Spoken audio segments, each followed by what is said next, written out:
Cro-Blanc de Jack London, chapitre 10. La servitude. Chaque jour était pour Cro-Blanc l'occasion d'une expérience nouvelle. Tout le temps que Quiche resta attaché à son bâton. Il courut seul partout sur le camp, quêtant, furetant, s'instruisant. Il fut vite au courant des diverses habitudes des animaux hommes, mais la connaissance n'entraîne pas toujours l'admiration. Plus il se familiarisa avec eux, plus aussi il détesta leur supériorité et redouta leur pouvoir mystérieux qui, d'autant qu'ils étaient plus grands, rendait plus menaçante leur divinité. La déception est souvent donnée à l'homme de voir ses dieux renversés et piétinés sur leurs autels. Mais aux loups et aux chiens sauvages venus s'accroupir aux pieds de l'homme, cette déconvenue n'arrive jamais. Tandis que nos dieux demeurent invisibles et surnaturels, les vapeurs et les brouillards de notre imagination nous masquant leur réalité, nous égarant comme les aveugles qui tâtonnent dans le royaume de la pensée en d'abstraites conceptions de toute puissance et de beauté suprême. Le loup et le chien sauvage, assis à notre foyer, trouvent en face d'eux des dieux de chair et d'os, tangibles au toucher, tenant leur place dans le monde et vivant dans le temps, comme dans l'espace pour accomplir leurs actes et leurs fins. Aucun effort de foi n'est nécessaire pour croire un tel Dieu. Nul écart de la volonté ne peut induire à lui désobéir ni à le renier. Ce Dieu-là se tient debout, immuable sur ses deux jambes de derrière, un gourdin à la main, immensément puissant, livré à toutes les passions. Affectueux ou irrité selon le moment, pouvoir mystérieux enveloppé de chair qui saigne parfois à l'instar de celle des autres animaux et qui est alors plus savoureuse qu'aucune autre à dévorer.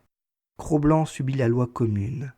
Les animaux hommes furent pour lui dès l'abord, sans erreur possible, les dieux auxquels il était nécessaire de se soumettre. Comme Quiche, sa mère avait eu au premier appel de son nom, repris sa chaîne. Il leur voua tout de suite obéissance. Il suivit leurs pas comme un esclavage fatal. Quand il marchait près de lui, il s'écartait pour leur faire de la place. Lorsqu'il appelait, il accourait. S'il menaçait, il se couchait à leurs pieds. Et s'il lui commandait de s'en aller, il s'éloignait précipitamment. Car derrière chacun de leurs désirs était le pouvoir immédiat d'en exiger l'exécution. Pouvoir qui s'exprimait, lui, en tape de la main, coups de bâton, pierres volantes et cinglants coups de fouet. Il appartenait aux animaux hommes comme tous les chiens de campement leur appartenaient. Ses actions étaient à eux, son corps était à eux pour être battu et piétiné, et pour le supporter sans récrimination. Telle fut la leçon vite apprise par lui. Elle fut dure, étant donné ce qui s'était déjà développé dans sa propre nature de force personnelle et d'indépendance. Mais tandis qu'il prenait en haine cet état de choses nouveau, il apprenait en même temps, et sans le savoir, à l'aimer. C'était en effet le souci de sa destinée remis en d'autres mains, un refuge pour les responsabilités de l'existence.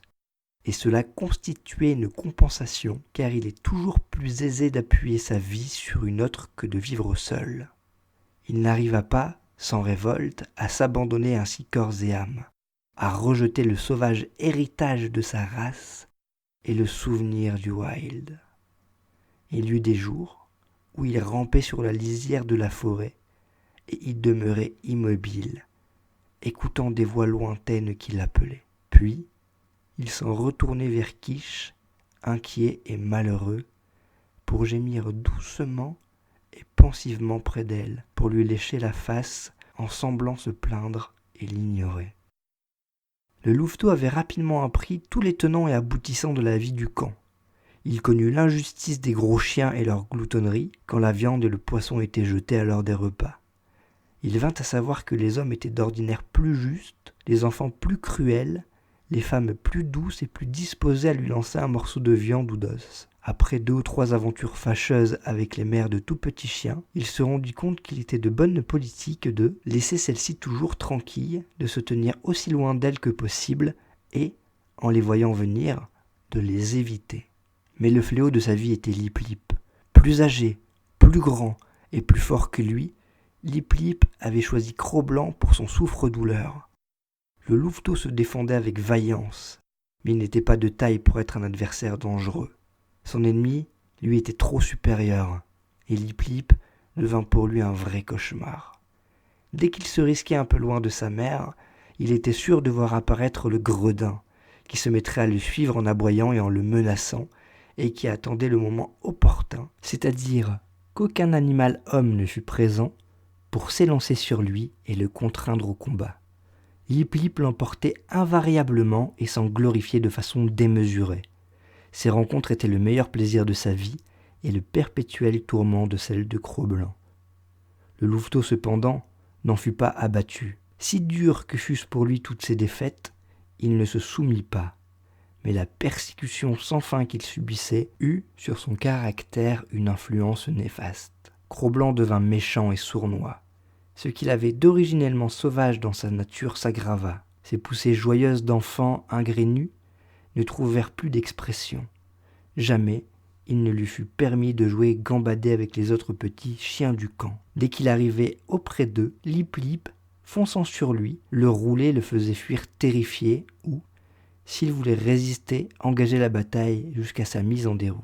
Cro-Blanc fut ainsi sevré de beaucoup de joies de son enfance, ce qui le rendit plus vieux que son âge. Il se replia sur lui-même et développa son esprit. Il devint rusé et dans ses longs moments de farniente, médita sur les meilleurs moyens de duper et frauder. Empêché de prendre à la distribution quotidienne la part qui lui revenait de viande et de poisson, il se transforma en habile voleur. Contraint de s'approvisionner lui-même, il s'en acquittait si bien qu'il devint une calamité pour les femmes des Indiens. Il apprit à ramper dans le camp comme un serpent, à se montrer avisé, à connaître en toute occasion la meilleure façon de se conduire, à s'informer par la vue ou l'ouïe de tout ce qui pouvait l'intéresser afin de n'être point pris ensuite au dépourvu et ensuite à recourir aux mille artifices pour éviter aux implacables tyrans. Ce fut au plus fort de cette persécution qu'il joua son premier grand jeu et goûta, grâce aux ressources de son esprit, aux joies savoureuses de la revanche. Comme Quiche, quand elle était avec les loups, avait leurré les chiens pour les attirer hors du campement des hommes et les envoyer à la mort, ainsi le louveteau, par une manœuvre à peu près semblable, réussit à tirer Lip Lip sous la mâchoire vengeresse de Quiche. Battant en retraite, tout en combattant, Cro-Blanc entraîna son ennemi à sa suite ici, puis là, parmi les différentes tentes du camp. C'était un excellent coureur, plus rapide qu'aucun autre petit chien de sa taille et plus alerte que Lip Lip. Sans donner toutefois toute sa vitesse, il se contenta de garder la distance nécessaire, celle d'un bond environ entre lui et son poursuivant. Lip Lip, excité par la chasse et par l'approche imminente de la victoire, perdit toute prudence et oublia l'endroit où il se trouvait. Quand il s'en rendit compte, il était trop tard. Après avoir traversé à fond de train une dernière tente, il tomba en plein sur Quiche, attaché à son bâton. Il jeta un cri de stupeur, mais déjà les crocs justiciers se refermaient sur lui. Quoique Quiche fût liée, il lui fut impossible de se dégager d'elle. Elle le mit sur le dos, les pattes en l'air, de manière à l'empêcher de fuir, tout en le déchirant et lacérant. Quand il parvint enfin à se rouler hors de sa portée, il se remit sur ses pieds en un affreux désordre, blessé à la fois dans son corps et dans sa pensée.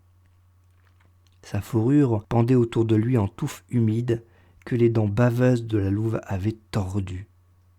Il demeura là où il s'était relevé et, ouvrant largement sa petite gueule, éclata en une longue et lamentable plainte de chien battu. Mais il n'eut pas le temps d'achever sa lamentation. Cro-Blanc, fondant sur lui, planta ses crocs dans son train de derrière.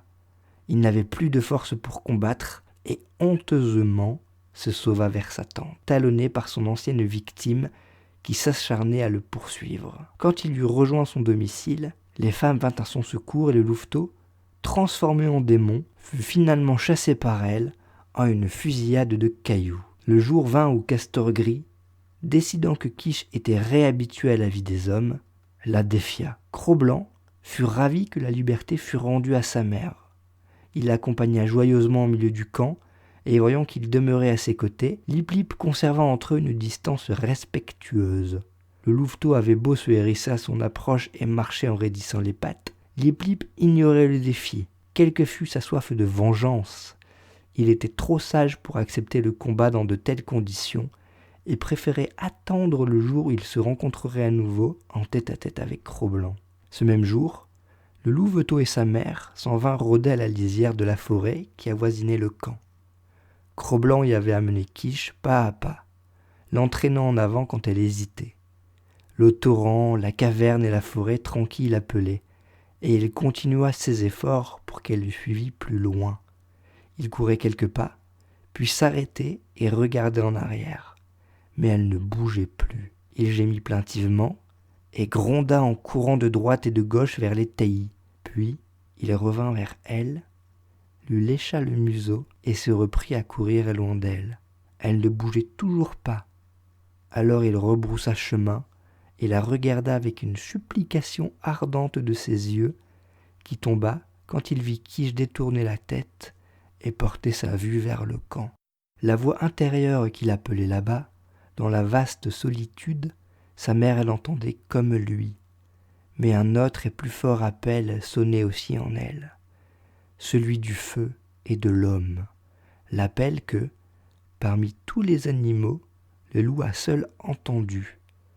Le loup et le chien sauvage qui sont frères. Quiche, s'étant tourné, se mit à trotter lentement vers le camp, plus solide que le lien matériel du bâton qu'il avait attaché sur elle était l'emprise de l'homme.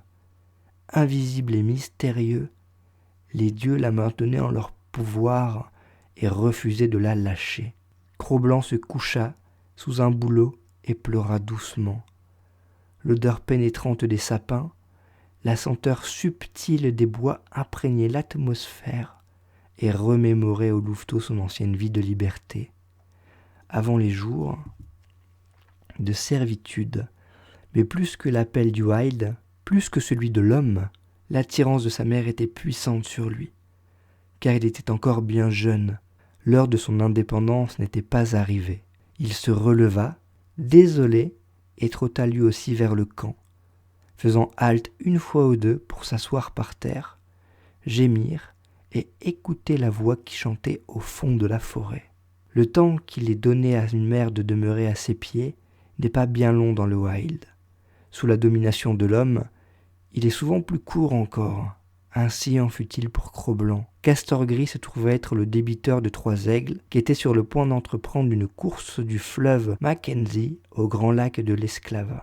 Une bande de toile écarlate, une peau d'ours, 20 cartouches et Kirsch remboursèrent sa dette.